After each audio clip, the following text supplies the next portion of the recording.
أعوذ بالله السميع العليم من الشيطان الرجيم. بسم الله الرحمن الرحيم. إن يوم الفصل كان ميقاتا يوم ينفخ في السور فتأتون أفواجا وفتحت السماء فكانت أبوابا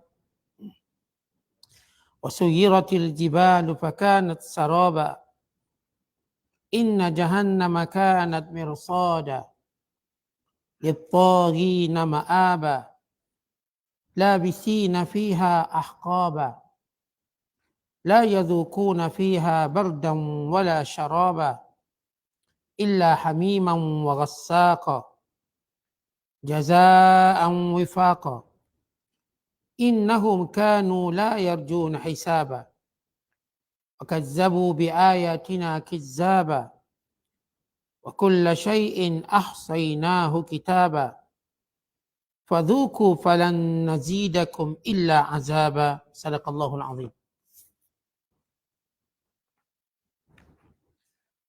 Sesungguhnya hari pemutusan hukum itu adalah satu masa yang ditentukan. Itu masa ditiup sangkakala, lalu kamu bangkit hidup serta datang berpuak-puak kepada mahsyar. Dan pada masa itu langit dipecah belahkan sehingga tiap-tiap belahannya menjadi ibarat pintu yang terbuka luas. Dan gunung ganang setelah dihancurkan diterbangkan ke angkasa. Lalu menjadilah ia bayangan semata-mata seperti riak sinaran panas di padang pasir. Sesungguhnya neraka Jahannam adalah disediakan untuk orang-orang yang melampaui batas hukum Tuhan bagi tempat kembalinya. Mereka tinggal di dalamnya berkurung-kurung lamanya.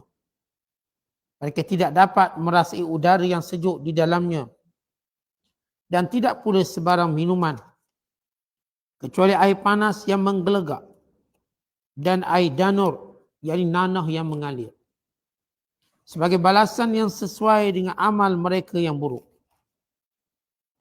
Kerana sesungguhnya mereka dahulu tidak menaruh ingatan terhadap hari hitungan amal. Dan mereka telah mendustakan dengan sesungguh-sungguhnya akan ayat-ayat keterangan kami. Dan tiap-tiap sesuatu dari bawaan hidupnya telah kami hitungkan secara bertulis. Setelah mereka masuk ke dalam neraka, dikatakan kepada mereka, oleh sebab kamu telah mendustakan ayat-ayat kami, maka rasakan kamu azab yang disediakan. Kerana kami tidak akan melakukan selain dari menambah pelbagai azab kepada kamu. Masih lagi kita berada dalam penafsiran surah An-Naba. Surah yang ke-78 pada juzuk yang ke-30. Bermula ayat yang ke-17 sehinggalah ayat yang ke-30. Kalau sebelum ini ayat-ayat yang telah kita bacakan menceritakan pengkhabaran agung ataupun pengkhabaran besar, atau disebut dalam bahasa Arab An-Naba'ul Azim, yang menjadi perkara yang ditolak, yang tidak diimani oleh orang-orang kafir, baik musyrik Mekah di zaman Nabi sallallahu alaihi wasallam atau watak dan sikap orang kafir sampailah di akhir zaman. Maka Allah Ta'ala menjawab keraguan mereka dan menjawab pendustaan mereka tentang nikmat yang pelbagai yang telah Allah Ta'ala berikan kepada manusia. Supaya dalam nikmat itu datang rasa syukur, dalam nikmat itu datang rasa kagum, dalam nikmat yang Allah berikan datang rasa haibahnya Allah.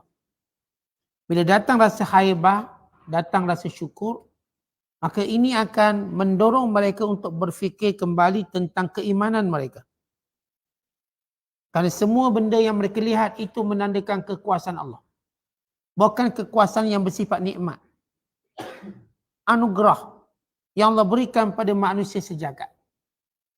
Bila manusia tetap ingkar dan kufur dengan hari kebangkitan, maka Allah menggambarkan bagaimana sifat-sifat hari kiamat dan tanda-tandanya dan bentuk azab yang akan dikenakan kepada orang kafir yang mendustakan akan adanya hari kiamat.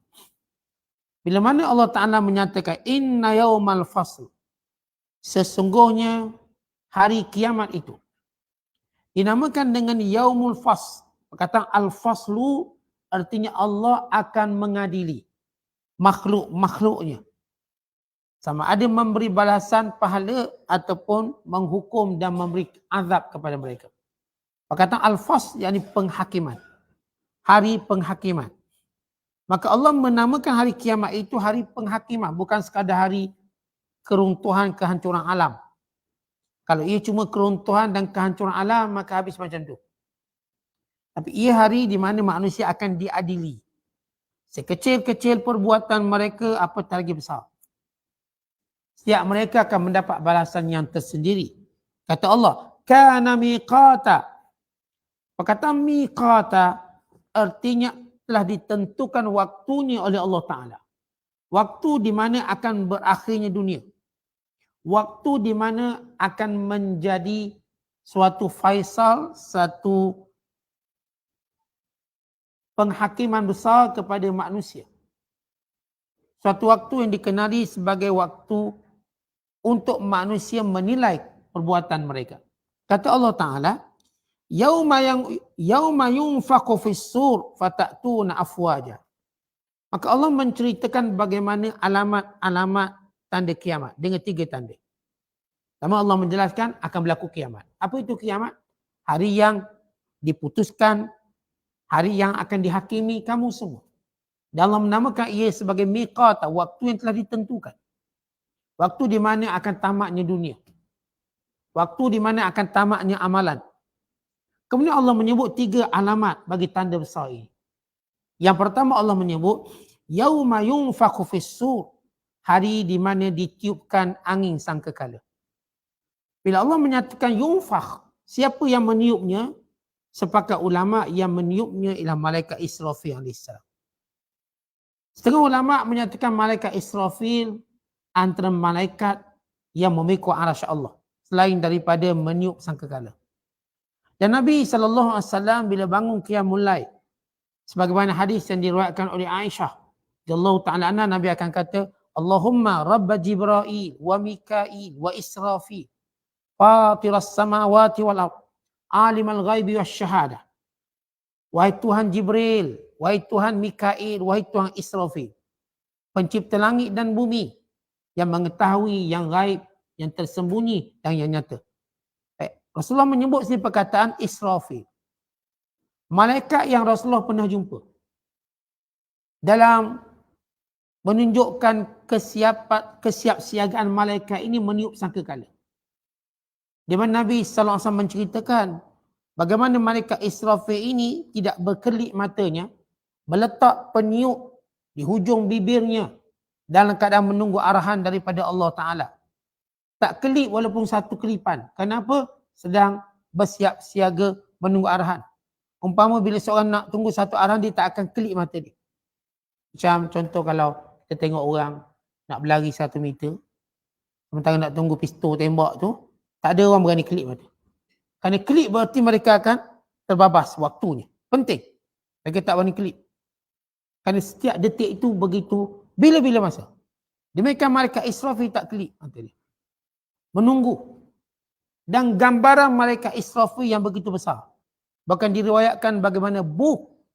Buk artinya seperti bentuk tanduk yang menjadi alat peniup. Kata buk tu macam tanduk. Ada ujung ditiup, ada besar. Dan lubang besar tadi sebesar langit dan bumi. Sebesar langit dan bumi. Dan malaikat ini besar. Dan Nabi SAW dalam menggambarkan besarnya malaikat pemikul arasy. Kalau mengikut pendapat setengah ulama yang menyatakan bahawa Israfil salah seorang daripada malaikat pemikul arasy selain daripada meniup sangkakala. Kata Rasulullah SAW, jarak antara 2 anak telinganya min syahmatai uzunai. Ni anak telinga pertama, anak telinga kedua. Ni panggil syahmah, anak telinga. Ialah sejauh 700 tahun perjalanan. Artinya kalau kita nak takdir dengan kilometer, lebih kurang 95 juta kilometer. 95 juta 155,200 kilometer. Itu kalau kita nak kira secara jarak 700 tahun perjalanan. 95 juta kilometer. Contoh kalau 1 kilometer dah besar dah. Ini 95 juta kilometer. Panjang. Antara dua anak telinga dia. Sebesar itu malaikat. Yang akan meniup sangkakala. Kerana makhluk Allah yang paling hebat, paling besar, malaikat. Dan malaikat paling besar adalah malaikat pemikul arasy Allah. Itu dia punya besar. Sebagai disebut dalam hadis Nabi SAW, tentang besar malaikat antara dua telinga baru ni. Anak telinga ni dengan anak telinga ni. Dia punya jauh. Yang malaikat yang akan meniup sangkakala yang begitu dahsyat. Contohnya kipas besar tu boleh kipas. Kilang tu pun dah, bila buka dah rasa nak terbang dah. Ni kalau angin puting beliung. Yang baru, dia punya kekuatannya 60 km sejam, 70 km sejam. Kita dah terangkat dah. Bagaimana tiupan sangkakala dari alat bernama buk yang sebesar langit dan bumi ditiupkan. Yang sepakat ulama, tiupan ini ada 3 tiupan. Dia panggil tiupan faza', tiupan as-sa'ku dan tiupan al-ba'thu. Al-faza' tiupan intro untuk menakutkan manusia. Kita akan dengar ataupun manusia akan mendengar satu tiupan yang kuat menakutkan mereka. Tetapi belum berlaku apa-apa, cuma tiupan yang menakutkan. Diikuti dengan apa yang disebut sebagai nafkhul as-sa'qi. Tiupan yang mematikan semua. Semua mati. Termasuk yang dalam kubur pengsan sekali-kali kedua. Ada sebagian ulama menyatakan yang dah mati tak mati lagi tapi dia tetap akan pengsan. Dek kedahsyatan yang duduk dalam kubur pun. Dan yang ketiga dinamakan sebagai nafkhatu al-ba'th. Tiupan dibangkitkan semula manusia. Di mana semua roh-roh manusia dan makhluk Allah akan berada dalam buk alat peniup Israfil. Dan Israfil ialah malaikat pertama yang Allah bangkitkan sebelum malaikat lain. Sebab dihidupkan dengan cara ditiup sangkakala lalu roh itu kembali pada jasad. Kalau sebelum ini setiap orang mati dengan dicabut nyawanya oleh malaikat maut. Dicabut. Tetapi bila mereka nak dihidupkan kembali, yang menghidupkan mereka kembali ialah malaikat Israfil. Ditiup buk yang sangkakala lalu berterbangan roh-roh manusia. Roh-roh makhluk Allah termasuk binatangnya ke jasad masing-masing. Untuk menuju pada hari perhitungan. Baik, tanda pertama Allah menyebut tanda tiupan sangkakala. Lalu Allah menyatakan fatatuna afwaja. Lalu kamu lihat manusia dan makhluk Allah keluar daripada kubur-kubur mereka. Datang ke tempat yang akan dibentangkan amalan mereka. Yang dinamakan sebagai maudhi'ul ard. Tempat dibentangkan amalan. Al-ardul akbar. Sebab itu di antara doa kita diajar, Allahumma la tafdahna yawmal ardi alaik. Ya Allah, jangan kau malukan kami pada hari perbentangan amal. Jangan dimalukan kita. Biarlah kalau ada maksiat, dosa kita buat, Allah Ta'ala tutup. Tidak dibentangkan dan tidak dihebahkan. Tapi kalau kita nak suruh Allah Ta'ala tutup, antaranya kita kat dunia lagi dah belajar tutup aib orang.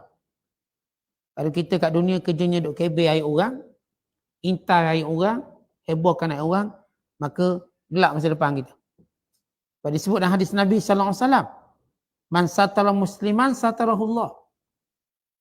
Siapa yang menutup keaiban orang Islam, Allah tutup keaibannya. Tetapi kata Nabi SAW, man tatab'a auratan muslim, tatab'a Allahu auratahu. Siapa yang mencari keaiban orang Islam, Allah akan cari keaiban dia. Allah akan bongkarkan. Tengok, bila buku amalan kita dibentangkan, Allah boleh bentangkan semua kecacatan kita sekecil-kecilnya sampai sebesar. Tapi kalau kita kat dunia dah belajar tutup aib orang. Dan bercakap hal lain orang yang tak ada faedah. Yang bersifat privasi orang, peribadi orang, biarlah dia. Maka Allah selamatkan kita. Daripada aib kita sendiri. Daripada dibentangkan pada hari akhirat kelak. Kemudian kata Allah Ta'ala, dalam ayat yang lain yang sama seumpamanya, yauma nad'u kulla unasin bi imamihim. Pada hari di mana manusia ditiupkan sangkakala lalu mereka hidup, bangkit daripada kuburnya, lalu bergerak berkumpulan-berkumpulan, kelompok-kelompok, dan kelompok-kelompok ini sebagaimana disebut dalam hadis Nabi sallallahu alaihi wasallam, anta ma'aman ahbab, kamu bersama orang yang kamu sayang. Kelompok itu dibangkitkan dengan kelompok yang disayangi. Ini kelompok ahli sedekah, kumpul semua ahli sedekah. Ini kelompok ahli solat. Ini kelompok ahli jihad. Ini kelompok ahli ilmu. Ini kelompok para ulama. Ini kelompok orang soleh. Ini kelompok yang minum arak. Kelompok berjudi. Kelompok zina. Kelompok rasuah. Masing-masing datang dengan kelompok yang mana mereka gemar, yang mereka suka. Yang mereka intimam, yang mereka sertai. Pengen Rasulullah ingatkan kepada kita. Anta ma'aman ahbab. Kamu bersama orang yang kamu sayang. Dibangkitkan. Kalau kita sayang orang baik-baik, dibangkitkan bersama orang baik-baik. Datang kelompok baik-baik. Ini disebut dalam Al-Quran afwaja. Afwaja ay faujun faujun. Sekelompok. Kita bersama kelompok kita. Maka kita kena tanya siapa kelompok kita. Yang menjadi cenderung kita, kelompok mana. Maka kelompok itu kita dibangkitkan. Sebagian disebut dalam ayat ini yang kita bacakan tadi yang surah Al-Isra. Surah yang ke-17 ayat 71. Hari di mana setiap orang akan bersama mereka pemimpin-pemimpin mereka.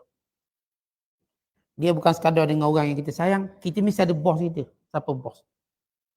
Yang menjadi ikonik, yang menjadi ikon kita siapa? Rasul kita siapa? Lalu dibangkitkan bersama imam mereka, pemimpin mereka. Kemudian Allah menyebut tanda kedua. Wa futihatis sama, lalu terbuka segala langit. Fakanat abwaba, lalu menjadilah pintu-pintu yang banyak. Bila berlaku kiamat, maka langit ini akan, kita dah cerita tentang bagaimana bentuk kiamat, bagaimana keadaan langit. Iza sama'un syaqqat, bila langit itu terbelah. Iza sama'un fatarat, langit itu merekah dan terbelah. Dan kita dah sebut bagaimana Allah Ta'ala menjadikan bila langit ini merekah, terbelah, lalu membentuk pintu-pintu yang banyak, dia merekah banyak. Jadi macam pintu banyak. Lalu turunlah malaikat daripada celah-celah pintu langit tersebut. Sebagaimana Allah Ta'ala sebut dalam Al-Quran. Wa nuzzilal malaikatu tanzila. Maka turunlah malaikat secara bertalu-talu. Allah menyatakan, wa yauma tashaqqaqus sama'u bil ghamam wa nuzzilal malaikatu tanzila. Pada hari terbelah langit-langit. Lalu turunlah malaikat berturut-turut. Ini tanda kiamat. Bermula dengan tiupan sangkakala yang menghancurkan, yang menakutkan, yang menghancurkan, yang membangkitkan. Kemudian langit terbelah dan membentuk pintu-pintu yang banyak. Dan daripada langit tadi turun malaikat-malaikat yang akan mengawasi manusia. Sebab bila manusia dikumpulkan, siapa yang akan kepung manusia ini? Malaikat. Malaikat akan memagar manusia, kelilingi manusia. Untuk menunjukkan bagaimana manusia tak boleh lari. Walau kerana itu memang manusia tak akan lari. Bagaimana Allah Ta'ala menyatakan, kalla la wazar. Hari itu tidak ada tempat kamu nak lari. Tidak ada tempat kamu nak selamat diri. Ditambah dengan malaikat pula keliling. Keliling malaikat yang turun daripada langit. Memagari mereka untuk hari kepungan ini. Hari perhimpunan ini. Kemudian Allah menyebut tanda yang ketiga. Wasuyiratil jibal fakanat saraba. Dan gunung ganang dihilangkan daripada tempat-tempat. Dihancur lunyaikan. Menjadi seperti debu yang berterbangan. Sehingga manusia melihat ia daripada jauh seperti sarak. Sarak macam fata morgana. Apa itu sarak? Kita kalau berjalan tengah panas, kat padang pasir nampak macam ada air. Macam ada, tapi tidak ada. Itu panggil sarak. Dan sarak juga merujuk macam saya ceritakan, kalau matahari memancarkan, kita akan nampak habuk-habuk yang ada pada matahari tersebut. Kita buka jendela rumah kita, ada matahari, cahaya matahari masuk, dan seperti habuk-habuk yang berterbangan. Seperti itu gunung. Bayangkan gunung yang besar. Gunung-gunung, banjarang-banjarang yang hebat yang belum ditawang oleh manusia. Yang tidak mampu ditawang oleh manusia melainkan kadang suka. Bahkan banyak lagi yang belum ditawang oleh manusia.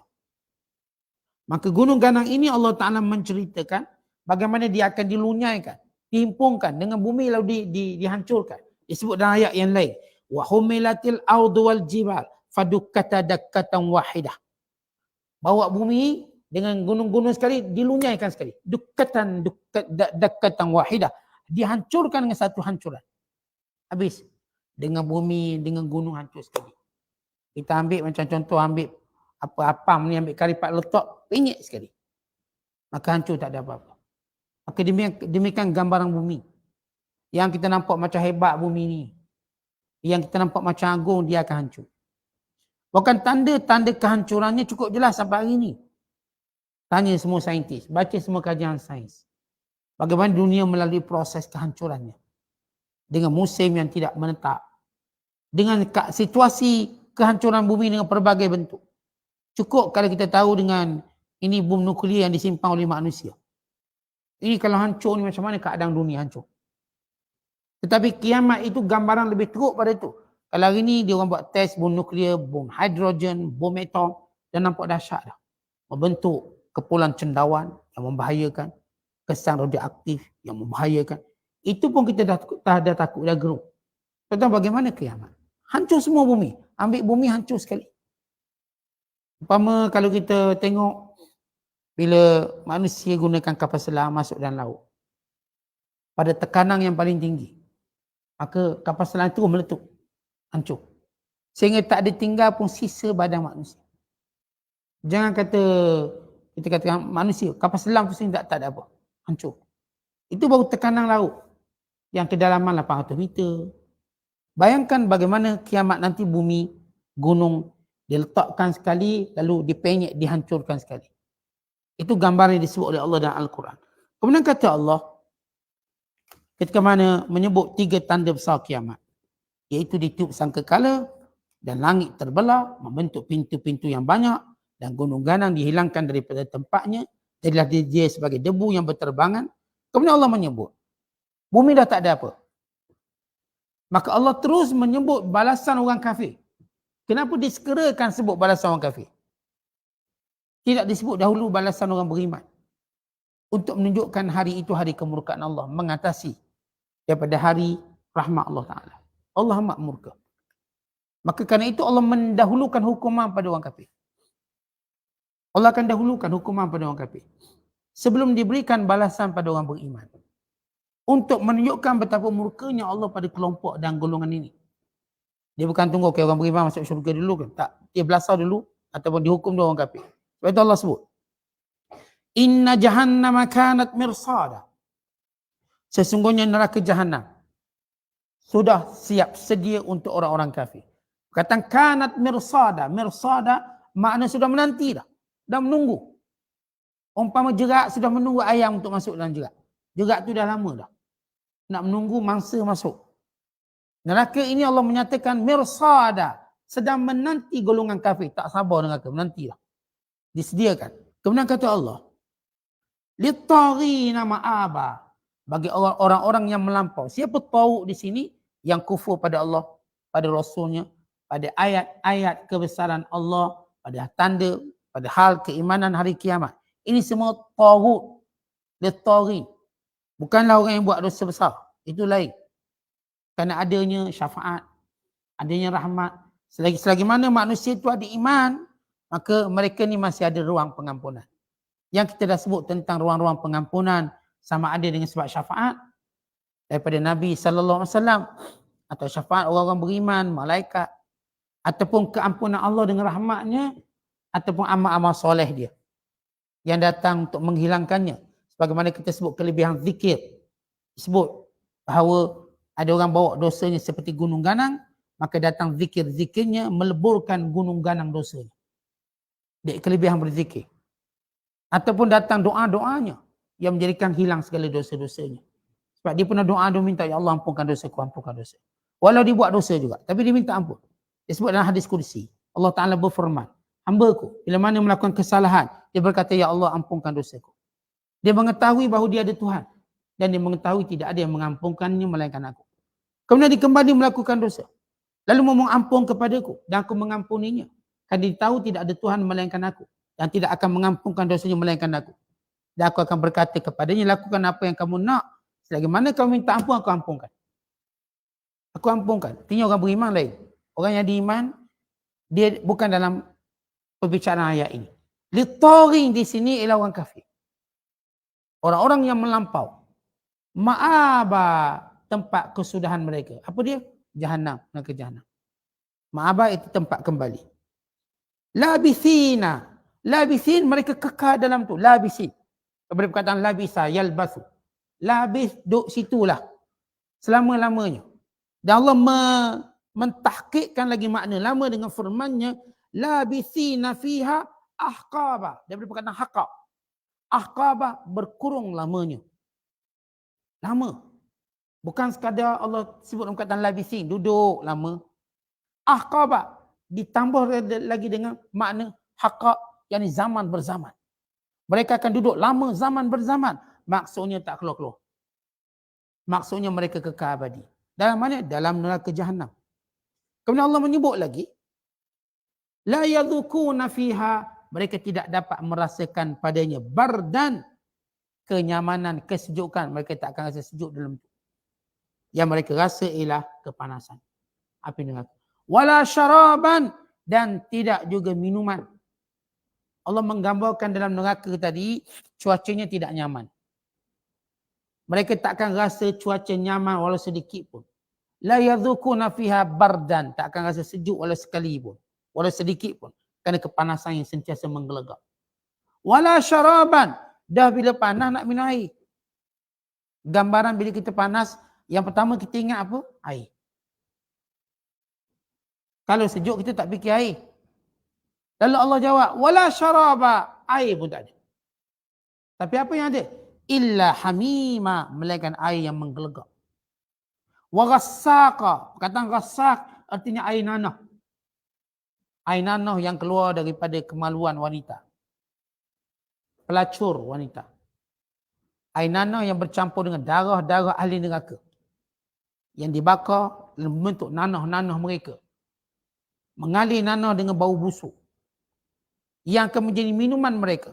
Minuman mereka pertama sifatnya menggelegak. Ia tak akan menghilangkan haus. Dan sifat yang kedua busuk. Sebusuk-busuknya. Yang disebut sebagai ghassaqah. Atau disebut ayat ini sebagai rislin. Min rislin. Air danau bercampur nanam, bercampur bisa, bercampur darah. Bayangkan busuk air ni. Darah, nanah dengan segala peluh campur busuk. Inilah dia makanan dan minuman ahli neraka. Maka apakah berbalu dengan segala nikmat yang mereka dapat kat dunia, lalu kesudahannya di sini. Kita kalau fikir kita lah, kalau dengan nikmat dunia kita dapat semua. Kat dunia dapat yacht, dapat jet peribadi, dapat kereta, semua benda kemewahan. Last sekali kesudahan begini, apakah berbalu? Tak ada. Sebab nilai kita merasa nilai nikmat bukanlah apa yang kita rasa sekarang, kesudahannya. Kesudahannya. Tuan-tuan pernah senang 10 tahun dulu, kalau hari ni susah tak ada nilai 10 tahun dulu. Itu cerita kat dunia. Ini kan pula kita cerita senang kat dunia, lalu susah kat akhirat. Tak ada nilainya senang kat dunia. Dan itu ahli nikmat. Orang-orang yang mendapat nikmat, bila mana akhirat kelak dicelupkan dalam syurga dengan satu celupan, masuk sekejap je. Lalu ditanya, apakah kamu pernah susah di dunia? Dia kata tak pernah susah. Ini orang yang kat dunia selalu susah. Lalu dibawa orang kafir yang semuanya senang hidup. Lalu dicelup dengan satu celupan dalam neraka. Lalu dikatakan kepadanya, apakah kamu pernah senang? Dia kata tak pernah senang pun. Lepas saya kata, kalau tuan-tuan pernah kenyang 10 hari lepas. Hari ni tuan-tuan lapar. Apakah dinilai 10 hari lepas tuan-tuan kenyang? 10 hari lepas tuan-tuan makan macam-macam sampai pecah perut. Hari ni kita lapar. Daripada pagi tadi tak sarapan. Sampai ke petang ni. Misalnya. Apakah ada nilai 10 hari lepas kita makan? Tak ada. Kita tetap menderita hari ni. Ini kan pula hari kiamat kelak. Apa nilai 40 tahun, 50 tahun hidup dalam kelalaian di dunia. Melanggar perintah Allah. Last kali kesudahannya di sini. Apa nilainya? Kita tak akan rasa nilai. Bukan jangan kata di akhirat, dalam kubur pun kita dah rasa betapa tak ada nilainya nikmat di dunia. Supaya kita menginsafi bahawa kita duduk kat dunia ni bukan untuk menikmati nikmat, tapi untuk mentaati Allah. Hanya dengan taat menjadikan kita akan rasa nikmat abadi. Itu dan doa yang Nabi ajar pada kita. Allahumma inni as'aluka imanan la yartad wa na'iman la yanfad. Ya Allah, aku mohon padamu iman yang tidak akan berubah, tak akan murtad. Dan nikmat yang tak akan habis. Nikmat tak akan habis maksudnya syurga. Nikmat ni semua habis. Nikmat syurga kita nak. Na'iman la yanfad. Nikmat yang tak berkesudahan. Kemudian Allah menggambarkan lagi bagaimana balasan orang kafir ini. Jaza'an wifaqa. Itulah balasan yang sesuai dengan mereka. Perkataan wifaqa, kata para ulama dalam menafsirkan makna wifaq. Kata mereka, wifaqa ay juwizu bidzalika jazaa'an muwafiqan li'amalihim wa kufrihim fala dhanba a'zam minal kufr wala azaba a'zam minan nar. Kerana tidak ada lagi balasan yang sesuai dengan kekufuran mereka melainkan neraka ni. Sebab dia sebut jazaa'an wifaqah. Ini betul-betul balasan sesuai. Yang sesuai dengan orang kafir itu ialah neraka. Sebab itu tidak ada nilai kekufuran. Tidak ada nilai kebaikan bagi orang yang berkesudahan hidupnya dalam kekufuran. Tak ada nilai. Kalau orang tu kafir, macam mana pun dia baik atas dunia, berjasa atas dunia, dikenang atas dunia, dinamakan seluruh jalan dan sekolah dengan nama dia, tak akan bermanfaat di sisi Allah. Jenayah paling besar di sisi Allah ialah kufur. Kufur. Bagaimana kita baca hadis-hadis tentang Rasulullah menyebut tentang ada orang kafir baik. Tapi tidak akan beri manfaat kebaikannya. Di hari akhirat kelak tetap akan dihukum dan diazab dan neraka dan kekal selamanya. Mereka cuma mendapat bahagian mereka di dunia. Sebab itu mereka nak. Kalau orang kafir kita tanya kebaikan yang dibuat, dia nak balasan syurga ke? Jawapannya tak, dia cuma nak dapat nama kat dunia. Sebab asasnya dia tak percaya pada akhirat. Sebab dia kafir. Tapi orang beriman, asas keimanan pada akhirat tu ada.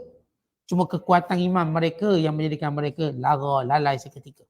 Tapi asasnya ada.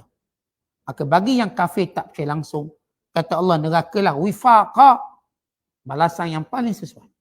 Tak ada yang lebih sesuai pada itu. Kemudian kata Allah dalam menyebut apakah kesalahan mereka yang menjadikan mereka kafir, kenapa? Pertama Allah sebut innahum kanu la yarjuna hisaba. Pertama mereka tak percaya adanya hisab. Mereka tak percaya ada hisab. Maka itu kafir, kekufuran. Sebenarnya kita diajar dan kita diperintahkan untuk sentiasa bermuhasabah dan hisab amalan kita. Kerana setiap amalan kita akan dihisab. Amalan kita ni akan ditimbang. Amalan kita dicatat dan akan dibentangkan. Sekecil mana pun amalan kita akan ditunjukkan. وَمَنْ يَعْمَلْ مِثْقَالَ ذَرَّةٍ خَيْرًا يَرَهُ وَمَنْ يَعْمَلْ مِثْقَالَ ذَرَّةٍ شَرًّا يَرَهُ. Yang baik walaupun sebesar zarah ditunjukkan. Yang jahat walaupun sebesar zarah ditunjukkan. Itu adalah hisab. La yughadiru saghiratan wala kabiratan illa ahsaha. Buku catatan manusia tidak pernah meninggalkan catatan. Yang kecil atau yang besar mereka dicatat. Tidak ada yang tersembunyi, mereka semuanya tercatat. Tuan-tuan, apa yang saya cakap hari ini, tuan-tuan cakap hari ini, semua dicatat. Tiada yang terlepas daripada tulisan para malaikat. Dan tiada yang terlepas daripada ilmu Allah tentang perbuatan kita. Walau kita jeling mata, walau kita lerik, senyum, sengih, tetap akan ada catatannya. Tetapi orang kafir, mereka tak percaya pada hisab. Itulah kekufuran mereka yang pertama. Yang menyebabkan mereka dianggap kafir. Yang kedua, وَكَذَّبُوا بِآيَاتِنَا كِذَّابًا. Setiap kali datang perintah Allah dan Rasul, mereka mendustakannya. Mereka tak percaya. Bab yang berkait dengan syariatnya, bab yang berkait dengan akidahnya, bab yang berkait dengan akhlak, mereka tak percaya itu semua. Pahala-pahala tak percaya. Lalu mereka mempersenda-sendakannya. Ini وَكَذَّبُوا بِآيَاتِنَا كِذَّابًا. Mereka benar-benar mendustakannya. Bukan kerana jahil. Tuan-tuan, seorang mendustakan kerana jahil, sesudah dia dapat maklumat yang cukup, dia akan membenarkan. Ini bukan kerana jahil mereka dustakan, kerana mereka tahu. Tapi mereka ingin mempersendakannya. Sebab itu Allah mentahqiqkan dengan firman-Nya, kizzaba wa kazzabu bi ayatina kizzaba. Mereka mendustakan ayat-ayat kami dengan sebenar-benar pendustaan. Sesudah mereka tahu. Bukan sebab mereka tak tahu. Sesudah mereka tahu. Wa kulla syai'in ahsainahu kitaba. Dan setiap sesuatu itu kami telah mencatatkannya. Contoh bila mereka tak percaya pada hisab. Mereka mendustakan segala benda yang datang pada mereka daripada ayat-ayat Allah. Bukan sikap mereka ini, mereka menyangka apa yang mereka lakukan tak akan ditulis. Lalu kata Allah, wa kulla syai', semua. Kulla syai' ahsainahu, kami kira. Kitabah, dan kami catat. Kira-kira bukan sekadar kira biasa dicatat. Dicatat dengan sempurna tarikhnya bila. Bukan didatangkan saksinya. Bukan ditutup mulut untuk disaksikan oleh tubuh badannya. Supaya manusia terus keluh untuk menafikannya. Kerana hari itu ialah hari di mana manusia tak boleh menafikan apa yang dibuat. Tak ada. Kita kat dunia tuan-tuan boleh bersumpah untuk menafikan. Boleh gunakan mahkamah untuk menafikan dengan cara dusta.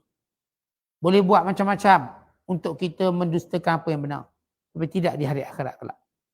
Karena itu Allah menyatakan kulla syai' ahsainahu kitaba. Setiap sesuatu kami hitung, kami kira dan kami catat. Fadhuku, maka rasakanlah azab yang telah disediakan. Falan nazidakum, kami takkan tambah illa azaba, melainkan makin banyak azab.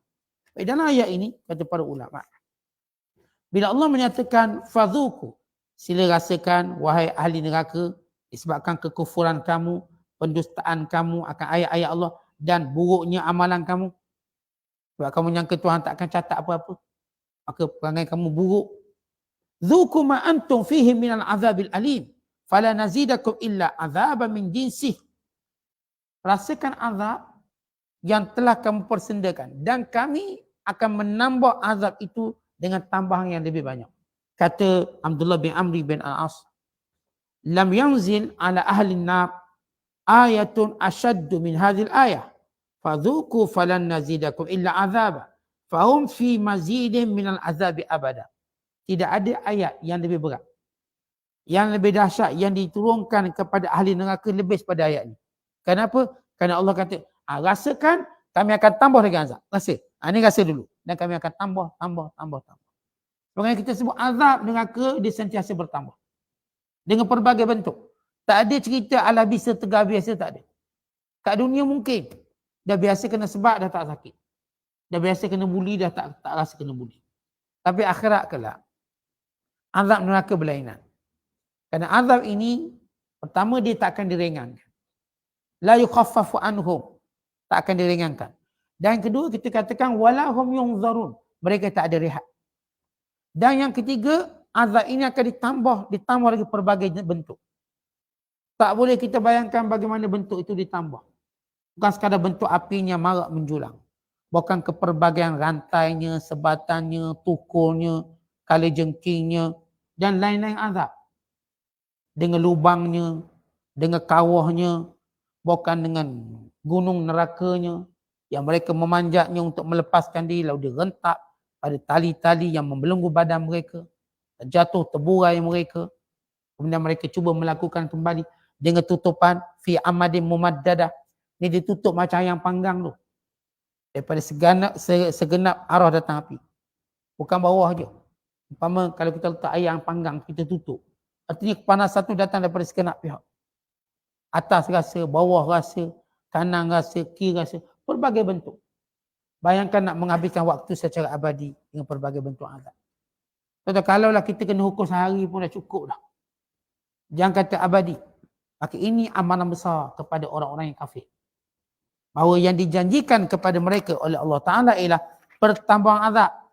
Artinya jangan harap akan diringankan.